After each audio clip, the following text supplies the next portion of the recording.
আচ্ছা, প্রতিদিনের খাবারে তেমন কোনো বড়সড় পরিবর্তন না এনে খুব সহজ কিছু উপায়ে যদি পুষ্টির মাত্রাটা আরও একটু বাড়িয়ে নেওয়া যেত তাহলে কেমন হতো? চলুন না, আজ আমরা এই ছোট ছোট বীজের মধ্যে লুকিয়ে থাকা বিশাল শক্তির জগৎটা একটু ঘুরে দেখি। প্রশ্নটা শুনলে খুব সাধারণ মনে হতে পারে, তাই না? যে এত ছোট একটা বীজের মধ্যে আবার এমন কি থাকতে পারে? কিন্তু এর উত্তরটা কিন্তু অসাধারণ। পুষ্টির একটা বিশাল জগৎ কি সত্যি এত ছোট একটা প্যাকেজের মধ্যে লুকিয়ে থাকা সম্ভব? চলুন এই ব্যাপারটা একটু ভেঙে দেখা যাক।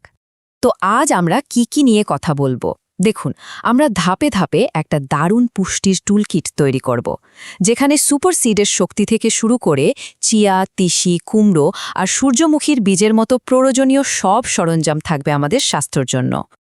বেশ, সবার আগে যে প্রশ্নটা আসে, এই বীজগুলোকে কেন সুপার বলা হচ্ছে, তাই না?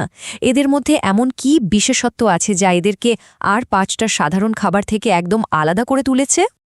ব্যাপারটা খুবই সোজা। সুপার সিড হলো সেই সব বীজ যেগুলো আকারে হয়তো খুবই ছোট কিন্তু পুষ্টিতে একেবারে ভরপুর।